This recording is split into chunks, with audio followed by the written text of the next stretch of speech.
এখনও কেন সেন্সাস হলো না? তোমার যদি ভুয়ো ভোটার নিয়ে চিন্তা থাকে, তুমি সবার আগে সেন্সাস করতে। বিহারে কত অনুপ্রবেশ হয়েছে, আমরা তো এসআইআর হয়ে গেল, আমরা কি জানি? আমাদের কাছে তথ্য কি আছে? স্বরাষ্ট্র মন্ত্রকের যে ব্যর্থতা, সেই ব্যর্থতার দায় আমি একজন রাজমিস্ত্রি, আমি একজন ক্ষেতমজুর, আমি একজন কামার কুমোর, আমি একজন ছোট কারিগর, আমি সেই ব্যর্থতার দায় নেব কেন? আমাদের এখানে ছিল হিন্দু ক্ষেত্রে মে হ্যাঁ, আমাদের এখানে ছিল হাম মন্দির ওহি বানায়েঙ্গে, আমাদের এখানে এসেছে ঘুষপেটিয়া বা অনুপ্রবেশকারী। পলিটিক্যাল লিডারদের, স্থানীয় নেতৃত্বের সহায়তা ছাড়া নাগরিকের নিজেকে নাগরিক প্রমাণ করা ক্রমেই কঠিন হয়ে পড়ছে এই এসআইআর এর ফলে।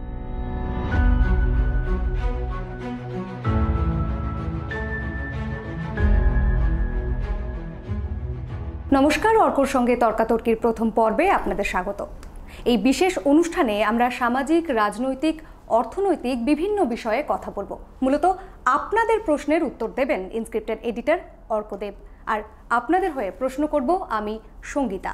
প্রথম পর্বের বিষয় এসআইআর, অর্থাৎ ভোটার তালিকায় বিশেষ নিবিড় সংশোধনী। ভারতের জাতীয় নির্বাচন কমিশন নির্দিষ্ট সময় অন্তর ভোটার তালিকায় এই সমীক্ষা করে থাকে। মূলত ভোটার তালিকায় যাদের নাম রয়েছে তাদের মধ্যে কারা মৃত, কারা অন্যত্র চলে গিয়েছে এবং কারা ভুয়ো, তাই সমীক্ষা করে কমিশন এবং তারপর তৈরি করে একটি সংশোধনী তালিকা। শেষবার 2002 সাল থেকে 2004 সালের মধ্যে রাজ্যগুলিতে এই এসআইআর হয়েছিল। ফের 2025 সালে এই ভোটার তালিকায় বিশেষ নিবিড় সমীক্ষা শুরু করেছে কমিশন। শুরু হয়েছে বিহার রাজ্য দিয়ে। সামনেই বিহারে ভোট রয়েছে, তাই স্বাভাবিকভাবেই একাধিক প্রশ্ন উঠছে। এরপরেই রয়েছে পশ্চিমবঙ্গেও ভোট এবং সেখানেও বিশেষ নিবিড় সংশোধনের কিন্তু প্রস্তুতি চলছে। তাই স্বাভাবিকভাবেই প্রশ্ন উঠছে যে ভোটের আগে কেন? এর পিছনে কি কোনো রাজনৈতিক উদ্দেশ্য রয়েছে? এর লাভের গুড়ি বা কে খাবে? একাধিক প্রশ্ন আপনারাও পাঠিয়েছেন, আর সেই সমস্ত প্রশ্নের উত্তর নেই আজকের এই পর্ব। সরাসরি অর্কদেবের কাছে চলে যাব, প্রশ্ন রাখবো। আমরা প্রশ্ন রেখেছিলাম দর্শকদের কাছে, আমাদের শ্রোতা পাঠকদের কাছে, তারা একাধিক প্রশ্ন রেখেছেন এসআইআর নিয়ে। প্রথমেই যে প্রশ্নটা সুতানু চ্যাটার্জি করেছেন যে এসআইআর হলে অসুবিধেটা কোথায়? সঙ্গীতা, এই প্রশ্নটা আসলে সুতানুর প্রশ্ন নয়।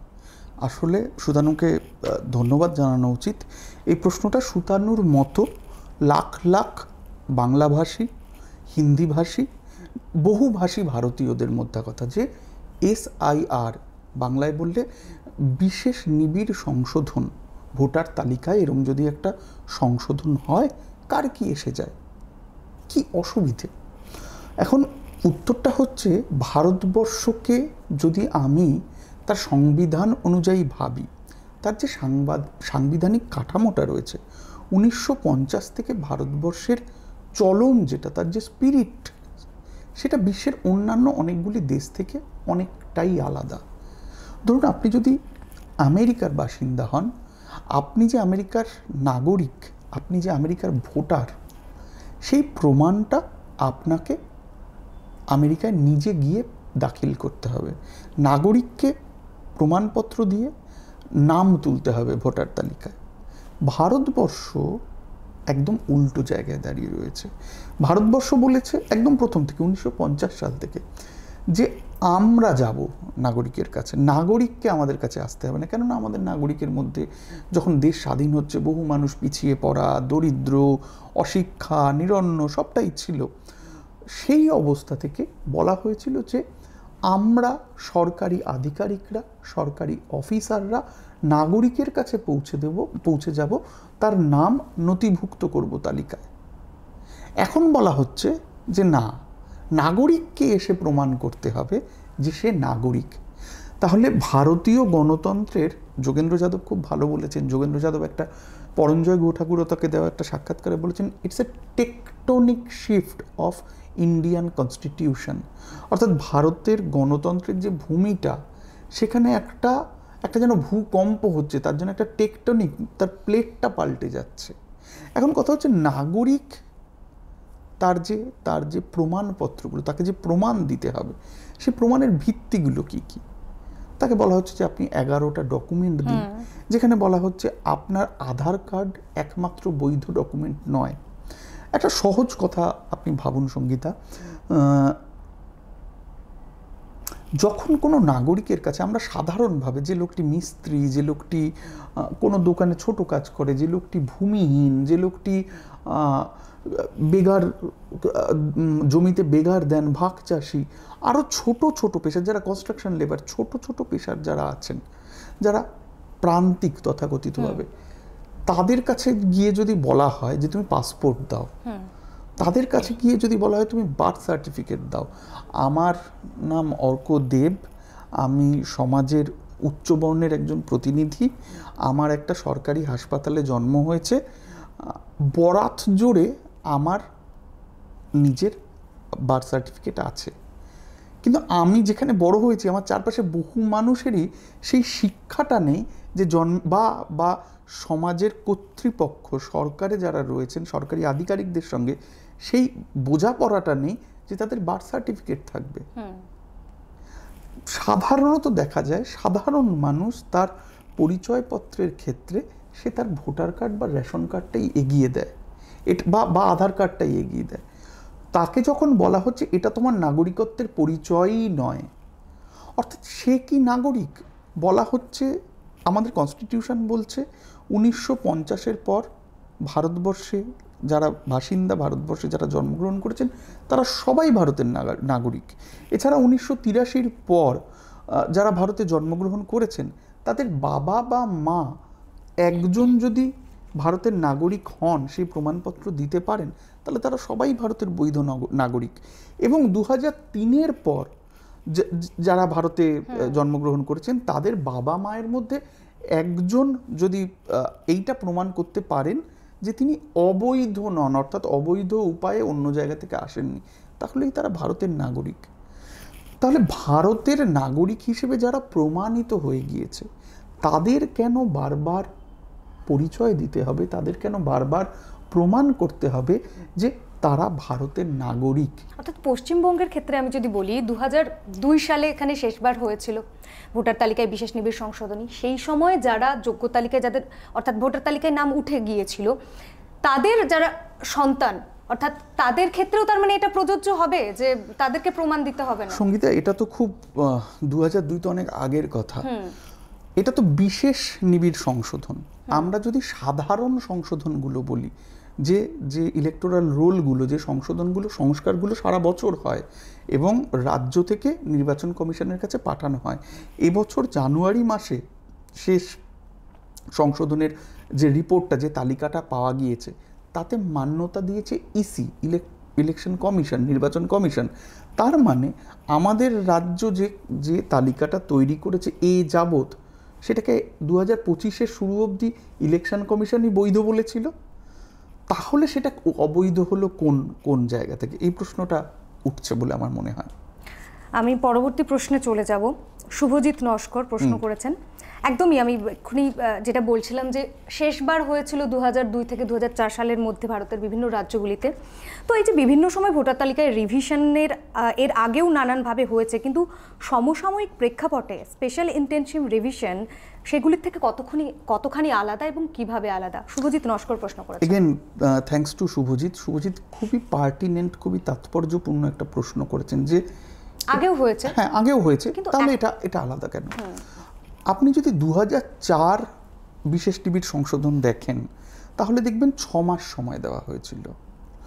এবারের সময় দেওয়া হলো মাত্র 3 মাস। এটা প্রথম কথা। 1 মাস। হ্যাঁ, সব মিলে আমি 3 মাস ধরছি। এবং মানে রিভিশনের জন্য 1 মাস সময় বরাদ্দ ছিল। মনে রাখতে হবে এই সময় বিহারে একটা প্রাণঘাতী বন্যা হয়েছে, বহু মানুষ বিহারে পরিযায়ী শ্রমিক রয়েছেন, এবং এটা ঠিক ভোটের আগেই। প্রশ্ন হলো যে এতদিন যখন 20 বছর বিহারে একটা সরকার ক্ষমতায় রয়েছে, তারাই বারবার প্রতিনিধিত্ব করছে, তাহলে এই 20 বছরে কোনো সমস্যা হয়নি। যখন দেখা যাচ্ছে যে সমাজে নীতিশবাবুকে রীতিমতো তিনি মানসিকভাবে সুস্থ না অসুস্থ, এই প্রশ্নটা উঠে যাচ্ছে, তখনই মনে হচ্ছে যে অর্থাৎ গদিটা টলমল হয়ে যাচ্ছে। নীতিশবাবুকে একসময় সুশাসন বাবু বলা হতো, তিনি আদৌ সুশাসক না কুশাসক, এই প্রশ্নটা যখন জনতার মনে ফিরছে, ঠিক তখনই কি মনে হলো যে এসআইআর, এই বিশেষ নিবিড় সংশোধন প্রয়োজন? অর্থাৎ সময়টাকে কখন বেছে নেওয়া হচ্ছে, এই প্রশ্নটা উঠছে। এবং আপনি দেখুন, এই প্রশ্নটা হয়তো ওই এসআইআর হলে অসুবিধে কোথায় সেই প্রশ্নের সঙ্গেও মিলবে। দেখুন, এই ইলেকশন কমিশনের বিরুদ্ধে অভিযোগ উঠেছিল যে মহারাষ্ট্রে এই ইলেকশন কমিশন 4 বছরে সংযোজন করেছেন 23 লক্ষ ভোটার, আর ভোটের আগে শেষ 6 মাসে সংযুক্ত হয়েছে প্রায় 40 লক্ষের বেশি ভোটার। এবং যে এলাকায়, ভালো করে বুঝে নিন, যে এলাকায় যত শতাংশ লোক অন্তর্ভুক্ত হয়েছে সেই এলাকায় বিজেপির ভোট তত শতাংশ সংযোজিত হয়েছে। তাহলে অভিযোগটা উঠেছিল যে বিজেপিকে ভোটার পাইয়ে দিতে, অন্তর্ভুক্তিকরণ করতে বিজেপির পক্ষে কি জাল ভোটার ঢুকিয়ে দেওয়া হলো। এটা একটা দিক, অন্তর্ভুক্তিকরণ। অন্যদিকে রাহুল গান্ধী কি অভিযোগ তুললেন যে ডিলিটেশন। আমরা আজকে যখন আমি আর আপনি কথাবার্তা বলছি সেই সময় আমরা গতকালই প্রতিবেদন পড়লাম যে ওই পার ডিলিটেশন একটি সংস্থাকে 80 টাকা করে দেওয়া হয়েছে। তার মানে একদিকে অন্তর্ভুক্তিকরণ আর একদিকে ডিলিট করা, অপসারণ। হ্যাঁ, আমি আমার পক্ষের ভোটারকে ঢোকাচ্ছি আর আমার বিরোধী যে ভোটার তাকে চুপিসারে বাদ দিয়েছি। সো এটা কি একটা ওই গ্র্যান্ড ন্যারেটিভের অংশ, একটা বড় অন্তর্ভুক্তিকরণ এবং বিয়োজনের মধ্যে দিয়ে, যে কারণে যোগেন্দ্র এটাকে বলছেন টেকটনিক শিফট।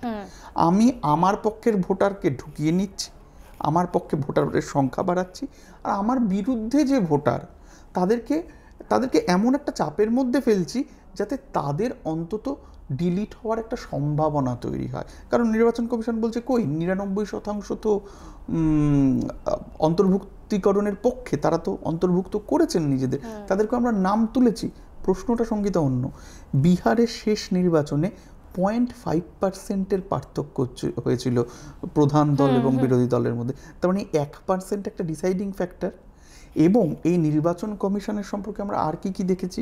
আমরা নির্বাচন কমিশনকে দেখেছি স্পষ্টভাবে যে একটা সিসিটিভি ক্যামেরায় ধরা পড়ছে যে একজন ইলেকশন অফিসার তিনি কারচুপি করছেন ভোটার তালিকায়।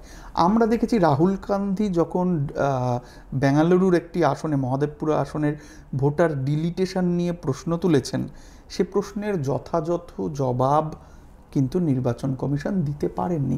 অর্থাৎ যার নেতৃত্বে এই ঘটনাটা ঘটছে তার ক্রেডিবিলিটি নিয়ে প্রশ্ন আছে, তার অতীতের কাজ নিয়ে প্রশ্ন আছে, যে কৌশলে সে অতীতে কাজ করেছে।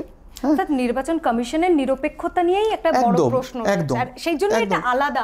ফলে হ্যাঁ, আগে সেইটা তো ছিল না। এবং নির্বাচন কমিশন কেন এই সময়টা বেছে নিল এইটা নিয়ে প্রশ্ন থাকছে। তার মানে কি কারোর একটা, যেটা বারবার কথা উঠছিল যে নির্বাচন কমিশন কারোর একটা হয়ে কাজ করছে, কোনো একটি দলের হয়ে কাজ করছে। এখন আমাদের গণতান্ত্রিক ব্যবস্থায় তো নির্বাচন কমিশনের তেমন কিছু করার অবকাশ নেই, তাই এই প্রশ্নটা উঠছে, সেইখানে এটা আলাদা। আচ্ছা, পরবর্তী প্রশ্নে চলে যাব। কৌস্তব সাহা প্রশ্ন করেছেন, এদেশের নাগরিক হিসেবে যার কাছে ভোটার কার্ড, আধার কার্ড আছে তাকে আবার এসআর এর মধ্যে দিয়ে কেন যেতে হবে? অলরেডি আমরা বলেছি, আমরা ডিসকাস করলাম, খুবই সঙ্গত প্রশ্ন যে সুপ্রিম কোর্ট 11টা পরিচয়পত্রের কথা বলেছে। এখন নির্বাচন কমিশন বলেছে, সুপ্রিম কোর্ট সেটাকে মান্যতা দিয়েছে। নির্বাচন কমিশন যেটা এক্সট্রা, নির্বাচন কমিশন সুপ্রিম কোর্টকে জোর করছিল, বারবার বলছিল যে আধারকে এর মধ্যে ইনক্লুড করা যাবে না। মানে এখানে আমি বলতে চাই যে সুপ্রিম কোর্ট বলে আধার 12 নম্বর ডকুমেন্ট হতে পারে, কিন্তু একমাত্র ডকুমেন্ট হতে পারে না, কেননা আধারকে যতটা আইনি মর্যাদা ইতোমধ্যেই দেওয়া হয়েছে তার থেকে বেশি আইনি মর্যাদা দেওয়ার আধারকে দরকার নেই। এই যে ফ্রেমের মধ্যে আধার তৈরি হয়েছে সেই আইনি ফ্রেম অনুযায়ী আধার একটা পরিচয়পত্র হতে পারে। তার মানে আধার কার্ড নাগরিকত্ব প্রমাণ করে না? না, একমাত্র প্রমাণ নয় নাগরিকত্বের। এবং শুনুন, এখানে বলা হয়েছিল, সুপ্রিম কোর্ট বলেছিল যে ইউ ক্যান পাবলিসাইজ ইট, মানে এই যে আধারও একটা ডকুমেন্ট, এটা তুমি পাবলিসাইজ করতে পারো। কেননা কোর্টের রায়, বিশেষ করে যে রায়টা জনস্বার্থে, হ্যাঁ, তেমন নিদান প্রচার করার এখতিয়ার সকলের রয়েছে, মানে সেটাই তো সংবাদ মাধ্যমের কাজ। অথচ দেখা যায় নির্বাচন কমিশনের পক্ষ থেকে যারা এই বিচার প্রক্রিয়ায় অংশগ্রহণ করেছিলেন তারা কিন্তু এই যে আধারও একটা ডকুমেন্ট হতে পারে সেটাকে জ্ঞাপন করার ব্যাপারে, জনপরিসরে সে ব্যাপারে তথ্য ছড়িয়ে দেওয়ার ব্যাপারে তারা কিন্তু গা করেননি। তারা বরং একটু ইনডিফারেন্স দেখিয়েছে, তারা এটা করার আর দরকার নেই এমন একটা অ্যাপ্রোচ নিয়েছেন। এখান থেকেই প্রশ্ন আসে যে একটা নাগরিক যার ভোটার কার্ড আছে, যাকে রাষ্ট্র যে যে পরিচিতির কথা বলেছিল সে পর্যায়ক্রমে তার কিছুটা গ্রহণ করতে পেরেছে, স্বাভাবিকভাবেই তার হয়তো পাসপোর্ট নেই, স্বাভাবিকভাবেই তার হয়তো গাড়ির লাইসেন্স নেই, কিন্তু রাষ্ট্র তাকে পরিচয়ে তার পরিচিতি প্রমাণের যেগুলি জোগাড় করতে বলেছিল সেগুলি সে জোগাড় করেছে। এইবার কথা হচ্ছে যে তাহলে তাকে আর কত পরীক্ষা দিতে হবে। এখানে আরেকটা কথা আছে, সেটা হলো যে আধার বা এই যে এসআইআর-এর কথাটা হঠাৎ করে কেন এসেছে? পরিচিতির, রাষ্ট্র তোমার পরিচিতি জানতে চায় কেন? রাষ্ট্র তোমার পরিচিতি জানতে চায় এই কারণেই তুমি যাতে অপরিচিত কেউ না হও, অর্থাৎ তুমি যাতে কোনো ভিনদেশী নাগরিক আমার দেশে এসে পড়েছো তেমন যাতে না হয়, যাকে আমি চিনি না। যদিও রাষ্ট্র মানে আমাদের দেশে যে, আমি বলছিলাম কনস্টিটিউশনাল ফ্রেমের কথা, আমাদের দেশে যে ফ্রেমে কাজটা হয়, রাষ্ট্র হঠাৎ করে তোমাকে কোনো ভিনদেশী বলে দাগিয়ে দেয় না। রাষ্ট্র মনে করে 18 বছর আগে 21 ছিল, এখন 18 হয়েছে। সুইজারল্যান্ডে আপনি যদি যান দেখবেন যে ওখানে আগে ছিল, মানে 50-এর দশকেই ছিল যে ওখানে মেয়েরা ভোট দিতে পারতো না, এরকম অনেক অগণতান্ত্রিকতা ছিল। কিন্তু আমাদের ভারতে বিষয়টা খুবই ঐতিহাসিক, খুবই গণতান্ত্রিক, যে সবার 18 ঊর্ধ্ব কাস্ট, ক্রিড, অর্থবান, অর্থহীন সকলের ভোটাধিকার 21 ঊর্ধ্ব আগে ছিল, পরে 18 ঊর্ধ্ব হয়। রাষ্ট্র তোমাকে আলাদা করে জিজ্ঞেস করেননি যে তুমি নাগরিক কি নাগরিক না। হ্যাঁ, যদি তোমার প্রতিবেশী, তোমার চারপাশের কেউ মনে করে তুমি সন্দেহভাজন, রাষ্ট্র তাহলে তোমাকে চ্যালেঞ্জ করেছে, পুলিশ তোমার বিরুদ্ধে ব্যবস্থা নেওয়ার যে প্রক্রিয়া তার মধ্যে দিয়ে গিয়েছে। এবং রাষ্ট্র আলাদা করে তোমার কাছে বারবার প্রমাণ চায়নি, বা তোমাকে গিয়ে রাষ্ট্রের কাছে প্রমাণ দাখিল করতে হয়নি। এবং এই যে দেশ, যে অঞ্চলগুলি সীমান্তবর্তী সেখানে কাঁটাতার রয়েছে, স্বরাষ্ট্রমন্ত্রক বলছে যেখানে কাঁটাতার নেই সেখানে লেজার রয়েছে। এই যে অনুপ্রবেশের কথা বলা হচ্ছে, তাই তো দরকার এই এসআইআর। তাহলে এই অনুপ্রবেশের দায় কার? স্বরাষ্ট্রমন্ত্রকের। তাহলে স্বরাষ্ট্রমন্ত্রকের দায়, সেই দায়ের জন্য সাফারিং হবে সাধারণ মানুষের, পরিযায়ী শ্রমিকের, দেশে যারা অপর বলে পরিচিত তাদের। এইটা কি দেশের সাধারণ মানুষের জন্য খুবই স্বস্তিদায়ক একটা ব্যাপার? দেশের সাধারণ মানুষের জন্য কি আমরা কাউকে দেখি উল্লাস করছেন, তারা এটা কি খুব উল্লাস করার মতো ব্যাপার? হয়তো দেখা যাবে যারা এটা সাপোর্ট করছে অনেকেই এটার জন্য তারাই এটার ভুক্তভোগী হবে। তাদের অনেকের কাছে, ধরুন মুর্শিদাবাদে যারা ভাঙনের ফলে বাস্তুচ্যুত হয়েছে, একদম হ্যাঁ, ভাঙনের ফলে বাস্তুচ্যুত হয়েছে এবং কাজ করতে চলে গিয়েছে কেরালার একটি কাজুর খেতে। হ্যাঁ, যখন কাজ করতে গিয়েছেন তখন তার বাড়ি তলিয়ে গেছে, তাহলে তার নাম যখন বিশেষ নিবিড় সংশোধনীর তালিকায় থাকবে ডি ভোটার হিসেবে, সে কি করে প্রমাণ করবে যে সে ভোটার? তার কাছে তো ওই নথিপত্র নেই। সব থেকে বড় কথা, সে খবর পাবে কি করে এই ঘটনা? সে তো কাজ করছে পরিযায়ী শ্রমিক হিসেবে বাইরে, সে তো টিভি দেখে না, সে তো কোর্টের হিয়ারিং শোনে না, তার কাছে তো ইলেকটোরাল রোল পৌঁছানোর ব্যবস্থা নেই। এখানে খুব উল্লেখযোগ্যভাবে বলতে হয় যে প্রত্যেকটা বুথে একজন করে সরকারি আধিকারিক থাকবেন, বিএলও। তো এখানে একটা প্রশ্ন উঠে যায় যে স্বচ্ছভাবে এটা করা সম্ভব কিনা এই পুরো প্রক্রিয়াটা। কারণ বিহারের ক্ষেত্রে আমরা দেখেছি যে সেই আধিকারিক যার গিয়ে অর্থাৎ খোঁজ নেওয়ার কথা, পুরো সমীক্ষাটা করার কথা, তিনি জানেনই বিভিন্ন গ্রামে, এবং তার ইচ্ছে মতো একটা সংখ্যাতত্ত্ব বসিয়ে দিয়েছেন এবং একাধিক ভুল সেখানে কিন্তু বেরিয়েছে। তো এরকমই একটা প্রশ্ন রেখেছে সোনিয়া সারবান, এসআইআর কি আদৌ স্বচ্ছভাবে করা সম্ভব? রিপোর্টার্স কালেকটিভ একটা প্রতিবেদন করেছেন, সেই প্রতিবেদনে দেখা যাচ্ছে যে তাবরেজ আলম এবং হুসেন শেখ দুই ভাই। তো তাবরেজ আলম সংশ্লিষ্ট কর্তৃপক্ষকে গিয়ে জানিয়েছে যে হুসেন শেখ 5টা হুসেন শেখ মারা গেছেন, তাহলে হুসেন শেখের নাম লিস্ট থেকে বাদ দিয়ে দেওয়া হোক। এটা স্বতঃপ্রণোদিত হয়ে তাবরেজ আলম করেছেন। কয়েক মাস পর তাবরেজ আলমের কাছে নোটিশ গিয়েছে যে তুমি যে এইখানকার নাগরিক তার তুমি প্রমাণ দাও। এই যে আমি নাগরিক, এটা আমাকে আকস্মিকভাবে হঠাৎ প্রমাণ দিতে হবে, যথেষ্ট এভিডেন্ট থাকা সত্ত্বেও, আমি এখানকার বাসিন্দা থাকা সত্ত্বেও এই ঘটনা বিহারে এমন হাজার হাজার ঘটেছে। ফলে এইটার স্বচ্ছতা নিয়ে প্রশ্ন আছে। এবার এখানেই বিএলওর কথাটা, সোনিয়াকে ধন্যবাদ এরকম একটা পার্টিনেন্ট কোয়েশ্চেন করার জন্য। বিএলওকে এখানে যে ক্ষমতা দেওয়া হয়েছে সেই ক্ষমতাটা খুবই অগণতান্ত্রিক, খুব স্বেচ্ছাচারের সামিল। এখানে বিএলওকে পরিষ্কার বলা হয়েছে ইটস অন হিজ জুরিসডিকশন, তিনি কি সিদ্ধান্ত নেবেন, কোন সিদ্ধান্ত নেবেন না। অর্থাৎ যদি রাম আর রহিম দুজনেই এসে বলে যে আমরা তো এখানকারই বাসিন্দা, এই তো আমার ডকুমেন্ট, তাতেও সেটা না, ধরা যাক বিএলওর মনে হলো আচ্ছা রাম তোকে তো আমি চিনি, ঠিক আছে তুই এখানকার বাসিন্দা, ওকে তুই থাকলি, তাহলে হয়ে গেল।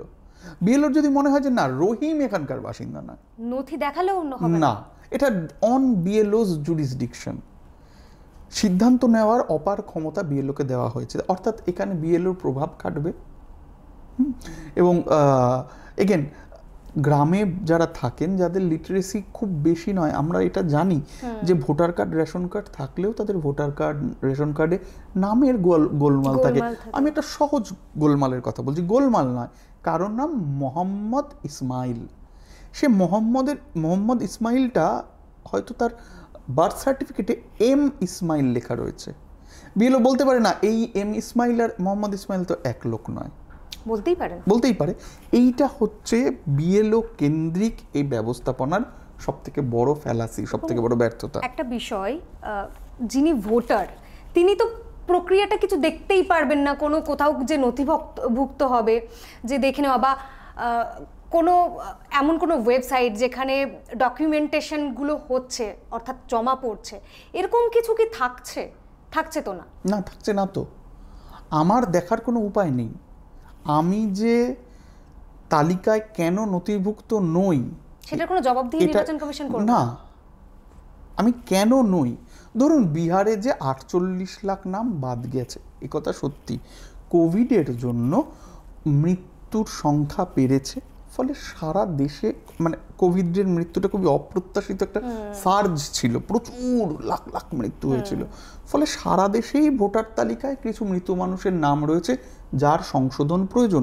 কিন্তু তার জন্য নিবিড় সংশোধন প্রয়োজন কি, এটা প্রশ্ন। তার জন্য স্বাভাবিক সংশোধন যে ইলেকট্রাল রোলটা হয়, যে স্বাভাবিক সংশোধনটা বছরভর চলে, রাজ্যের তরফে করা হয়, সেটাই কি যথেষ্ট ছিল না, এটা প্রশ্ন। ভোটার যে বাদ পড়লেন সেটা কি তিনি জানতে পারবেন? না, জানতে পারবেন না তো। তখন জানতে পারবেন যখন তাকে নোটিশ দেওয়া হবে, যে তুমি প্রমাণ করো যে তুমি নাগরিক। তালিকা থেকে যখন তার নাম বাদ পড়বে, যদি রাজ্যে তার বুথে তার এলাকায় কোনো রাজনৈতিক নেতা তাকে জানায়, তবে তিনি জানতে পারবেন। বিহারে এরকম বহু ঘটনা ঘটেছে, ভোটারের লিস্ট থেকে নাম বাদ পড়ে গেছে, সেই ভোটার জানে না। যে ভোটার পরিযায়ী শ্রমিক, যে বাইরে থাকে, সে জানবে কোথা থেকে?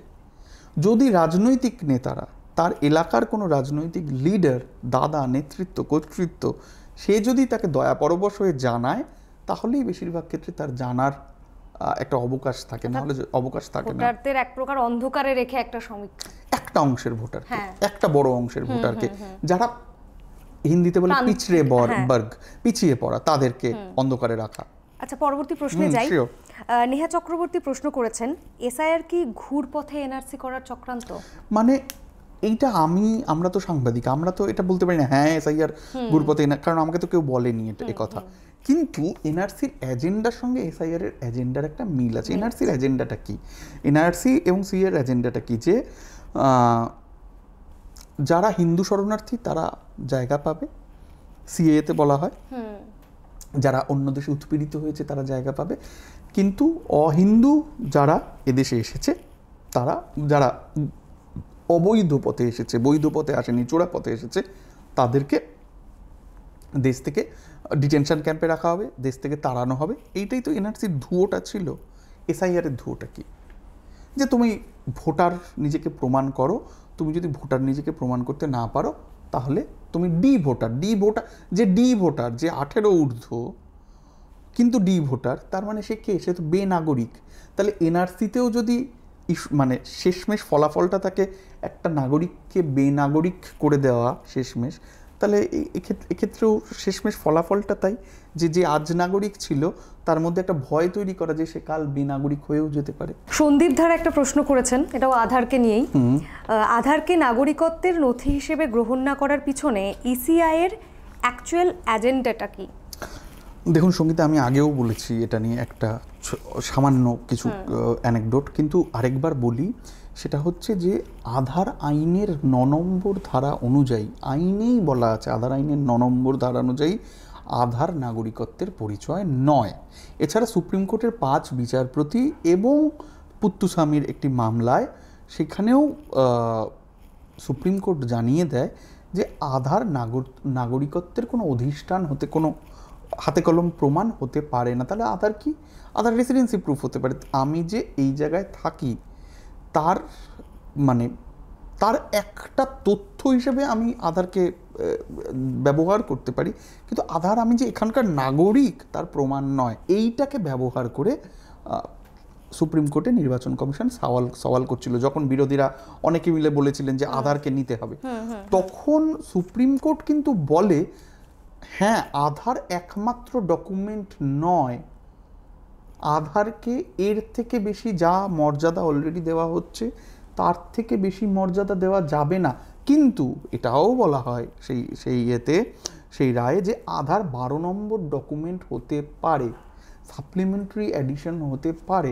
অর্থাৎ আমি যদি আধার পেশ করি তাহলে আমি ডি ভোটার এমনটা নয়।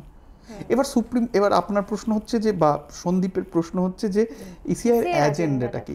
একটা যদি ধরে নিই যে বিরোধীরা যেটা বলছে যে ইসিআই পক্ষপাত দুষ্ট, তাহলে এইভাবে ভাবার কারণ আছে। আমরা আগেও এটা আলোচনা করছিলাম যে সাধারণ মানুষ কিন্তু মনে করে তাদের কাছে কিন্তু ড্রাইভিং লাইসেন্স থাকে না, পাসপোর্ট থাকে না, জন্মের শংসাপত্র বহু মানুষের কাছে থাকে না।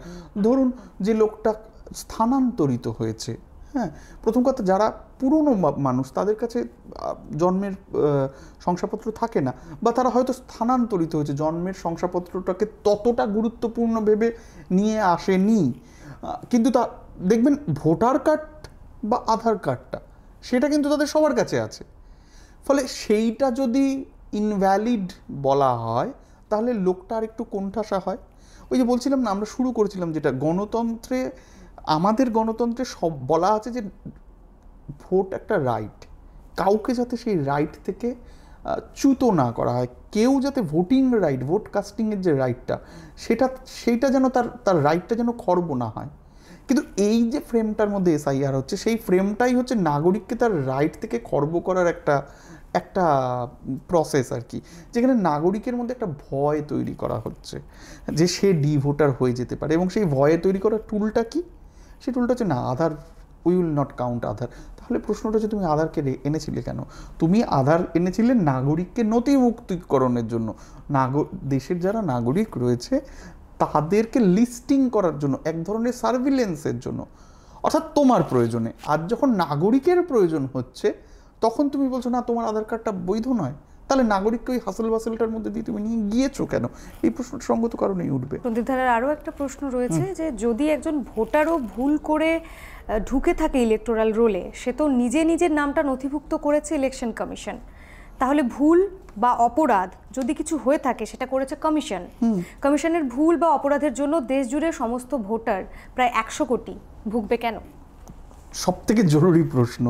ভোটার তালিকায় আমি মৃত হলে আলাদা কথা, আমি যদি মৃত না হই, নিখোঁজ না হই, মিসিং না হই, তাহলে আমার নাম, অর্থাৎ আমার ভোটার তালিকায় নাম আছে মানে রাষ্ট্র আমাকে শনাক্ত করেছে।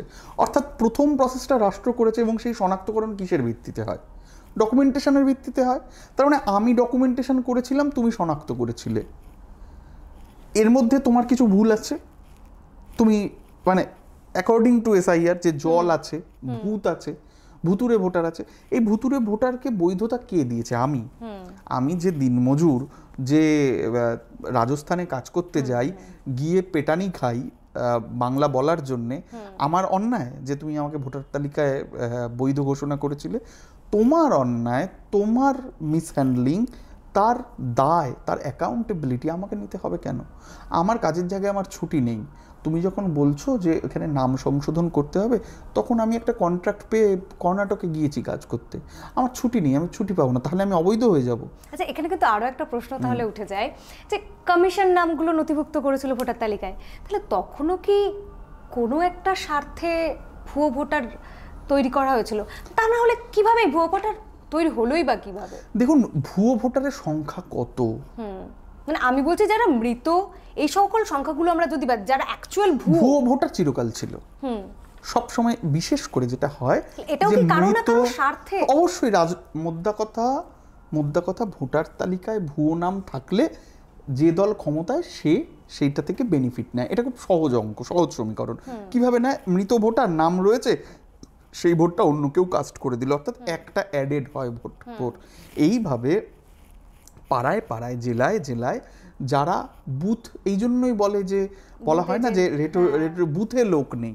বুথে লোক থাকা মানে কি? বুথে লোক থাকা মানে আমি ওই অপারেটটা করতে পারবো, আমার কাছে ভোটার তালিকা থাকবে, আমি জানবো কারা সক্রিয়, কারা নিষ্ক্রিয়, কারা এ পাড়া থেকে চলে গেছে, আমি দেখতে পাবো যে কতটা জল মেশানোর সুযোগ আছে। হ্যাঁ, ভুয়ো ভোটারকে যে শাসন ক্ষমতায় থাকে, irrespective of CPM, Trinamool, irrespective of any political party, ভুয়ো ভোটারকে প্রত্যেকে তার রাজনৈতিক স্বার্থে ব্যবহার করে এসেছে। এটা নিয়ে কোনো শঙ্কার জায়গা নেই, এবং কমিশনের অধিকার আছে ভুয়ো ভোটার বাদ দেওয়ার। কিন্তু ভুয়ো ভোটার মানে কি? মৃত ভোটার, মিসিং ভোটার, এটা তো বুঝলাম।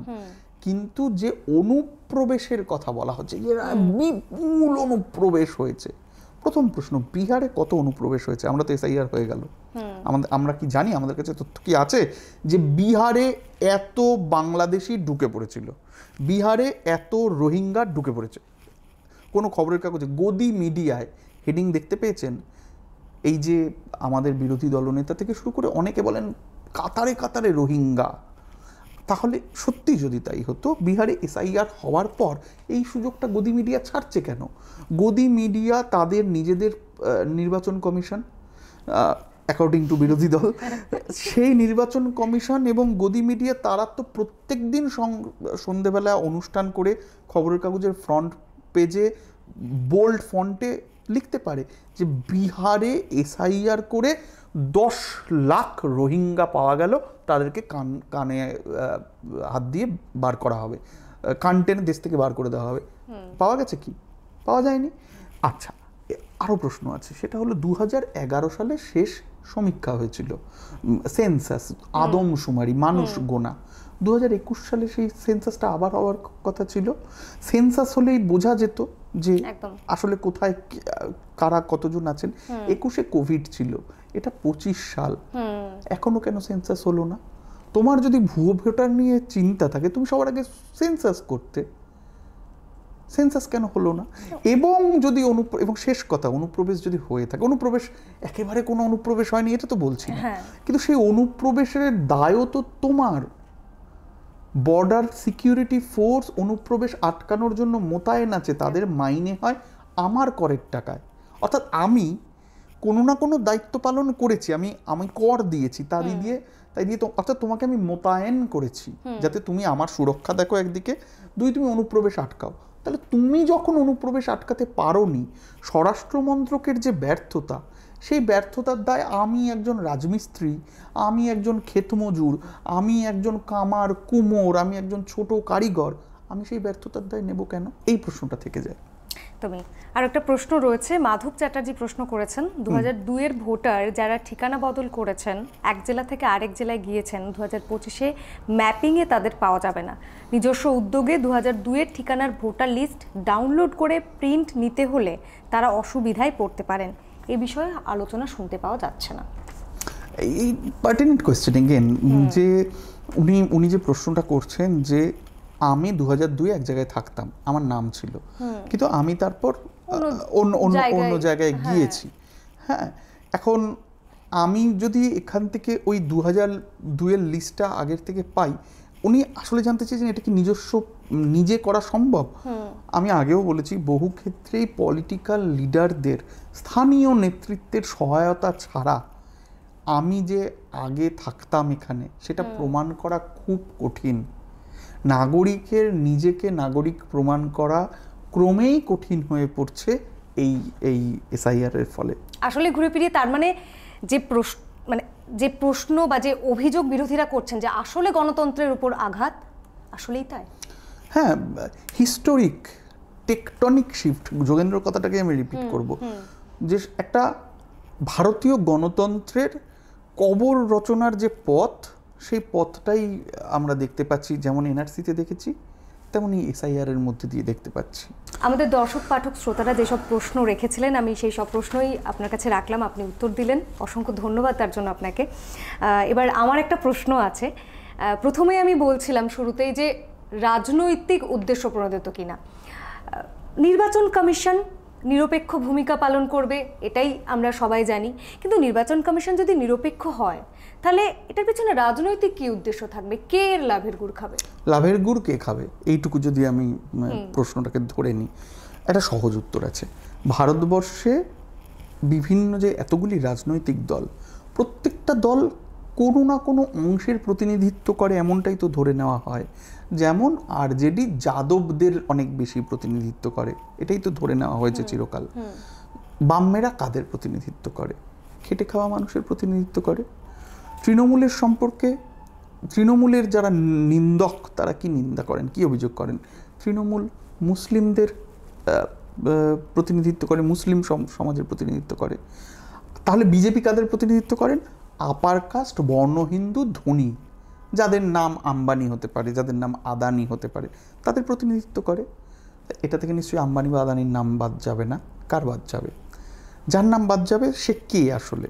সে একজন পরিযায়ী শ্রমিক, সে বাইরে কাজ করতে গেছে, সে একটা অন্য ধর্মের, অর্থাৎ বিজেপি আরএসএস যে ধর্মের প্রমোটার সে ধর্মের নয়।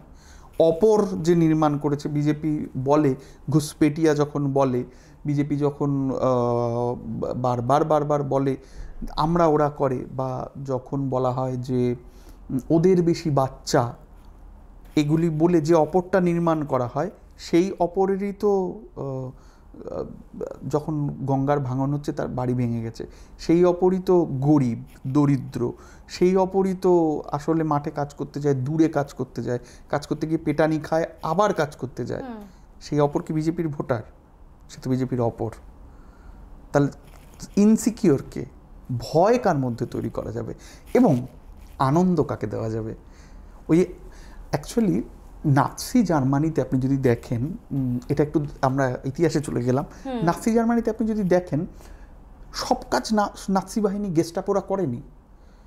তুই ইহুদি, তুই এ পাড়া থেকে চলে যা, এই কাজটা, এ কথাটা সবসময় গেস্টাপোকে বলতে হয়নি। গেস্টাপো যেটা করেছিল ঘৃণাটা সঞ্চার করে দিতে পেরেছিল। নাৎসি জার্মানিতে জার্মানরা ইহুদিদের ঘৃণা করত, এই ঘৃণাটা সঞ্চার করতে পেরেছিল সফলভাবে নাৎসি বাহিনী। তার ফল কী হয়েছিল? আমি আমার প্রতিবেশীর বাড়িতে আগুন লাগিয়ে দিয়েছি, আমি আমার প্রতিবেশীকে অপর বলেছি, তাড়িয়ে দিয়েছি দেশ থেকে, পুলিশ লাগেনি। আমাদের এখানে ছিল হিন্দু ক্ষেত্রে মে হ্যাঁ, আমাদের এখানে ছিল হাম মন্দির ওহি বানায়েঙ্গে, আমাদের এখানে এসেছে ঘুসপেটিয়া বা অনুপ্রবেশকারী। এটার মধ্যে দুটো দিক আছে। একটা হচ্ছে অ্যাপিজমেন্ট, যার মনে কোনো শঙ্কা নেই, যারা মনে করে আমরা শ্রেষ্ঠ, আমরা ডমিনেট করছি এই পলিটিক্সটাকে, সে একদিক থেকে অ্যাপিজড ফিল করছে যে এই তো আমার যে অপর, আমার উল্টো দিকে যে রয়েছে, তাকে খুব ভালো চাপকানো হচ্ছে, তাকে খুব ভালো সবক শেখানো হচ্ছে। আর একটা বড় অংশকে অনিশ্চয়তার মধ্যে দিয়ে ফেলে দেওয়া হচ্ছে, ভয়ের মধ্যে দিয়ে নিয়ে যাওয়া হচ্ছে। মনে রাখতে হবে 2014 থেকে 2024 ভারতবর্ষে যদি একটা রাজনীতি সফলভাবে করা হয়ে থাকে সেটা হলো ভয়ের এবং ঘৃণার রাজনীতি। তাই জন্যই রাহুল গান্ধী যখন রাজনৈতিক স্লোগান নিয়ে মাঠে নামেন, ভেবেচিন্তে তিনি বলেন যে নবরত কি বাজার মে মুহাব্বত কি দোকান, অর্থাৎ বাজারটা ঘৃণার, এখানে ভয়। দেখবেন অনির্বাণ ভট্টাচার্যের একটি সিনেমা রয়েছে, সেই সিনেমাতেও বারবার এই ভয় আর ঘৃণার কথা বলা হয় ঘৃণাই একমাত্র সত্য। সিনেমাটির নাম অথই। বলা হয় ঘৃণাই একমাত্র সত্য, উত্তর সত্যকালে ঘৃণাই একমাত্র সত্য। তা কি দিয়ে আমি এই ঘৃণার ন্যারেটিভটা তৈরি করব? এখন আপনি গ্লোবাল লিডারদের দেখুন না, ট্রাম্পকে দেখুন, কি করছে। সে বলছে তুমি মেক্সিকোর লোক, আমি দেওয়াল তুলে দেবো, তুমি এদিকে আসবে না, আসলে তোমাকে শ্যুট করে দেবো। নেতানিয়াহু কি করছে? ইসরায়েল কি করে এসছে? ভয় দেখিয়েছে অথবা হত্যা করেছে। আমাদের দেশে কি হচ্ছে? আমাদের দেশে একটা ভয়ের বাতাবরণ তৈরি করা হচ্ছে। এটা ফার রাইট উইং যারা, তাদের এই পলিটিক্সটা, তাদের ডিসকোর্সটা এইভাবেই চলে, যে একটা ভয়ের বাতাবরণ তৈরি করা, একটা ঘৃণার বাতাবরণ তৈরি করা, যাতে একটা পক্ষ, যে পক্ষটা সংখ্যা গরিষ্ঠ, তারা খুশি হবে, তারা মনে করবে যে আমার ছদ্ম কপট যে শত্রু সে খুব ভালো ঘা খাচ্ছে। আর যে আসলে সংখ্যা লঘু, এটাকে পলিটিক্সের ভাষায় নোলেন নিউম্যান বলেছিলেন স্পাইরাল অফ সাইলেন্স, যে আদতে সংখ্যালঘু সে অবদমিত হয়ে যাবে, চুপ হয়ে যাবে, তার স্বরটা বন্ধ হয়ে যাবে, তার ওই অনিশ্চয়তাটাই, তার আনসার্টেনিটিটাই পুঁজি হয়ে দাঁড়াবে, এবং অন্যান্য রাজনৈতিক দলগুলো এটা নিয়েই ব্যস্ত হয়ে পড়বে। এবং আপনি দেখুন ভোটের ন্যারেটিভটা কি, বিজেপির একটা ন্যারেটিভ দরকার ছিল, বাবরির ন্যারেটিভ তো হয়ে গেছে, ইটস ওভার, রাম মন্দির হয়ে গেছে, এবার ন্যারেটিভ কী হবে? তার মানে বিজেপির সেট করা ন্যারেটিভে অথবা ইলেকশন কমিশনের সেট করা ন্যারেটিভে গোটা রাজনীতিটা চলছে। আদৌ কি আমাদের এখানে এটা সব থেকে প্রয়োজনীয় ন্যারেটিভ ছিল? দুর্নীতি, চাকরি, এই ন্যারেটিভগুলো কি আমাদের এখানে অনেক বেশি প্রয়োজনীয় ছিল না? কিন্তু ফার রাইট পলিটিক্স এভাবেই কাজ করে। Thank you. অসংখ্য ধন্যবাদ এতটা সময় দিয়ে আমাদের শোনার জন্য। আশা করি এসআইআর নিয়ে আপনাদের মনে যত প্রশ্ন ছিল আমরা সমস্ত প্রশ্নের উত্তর দিতে পেরেছি। তবে যদি আরও প্রশ্ন আপনাদের মনে থাকে অবশ্যই আপনারা করতে পারেন, এই ভিডিওর কমেন্ট বক্সেও করতে পারেন, আমরা চাইলে আরও এপিসোড করতে পারি। কারণ এসআইআর এই বিষয়টা যেমনটা ইনস্ক্রিপ্ট এডিটর অর্কদেব বললেন যে এবারের ভোটের বিষয়, বিহারেও তাই, পশ্চিমবঙ্গেও 26শে বিধানসভা নির্বাচন রয়েছে, তাই এসআইআর তো প্রসঙ্গে উঠে আসবেই বারে বারে। তবে তারই সঙ্গে আমি যেমনটা প্রথমেই বলছিলাম যে আমাদের এই পর্ব অর্থাৎ অর্কর সঙ্গে তর্কাতর্কির যে প্রোগ্রাম, সেখানে আরও পর্ব আমরা করব, আরও অনেক বিষয়ে আমরা কথা বলবো, এবং সেই বিষয়ে আপনাদের প্রশ্ন আমরা কিন্তু নেব। আমাদের সামাজিক মাধ্যমে যে সমস্ত হ্যান্ডেলগুলি রয়েছে, সেটা ফেসবুক, ইউটিউবেরও আপনারা কমিউনিটিতে আপনারা নজর রাখতে পারেন, সেখানে আপনারা আপনাদের প্রশ্ন লিখতে পারেন।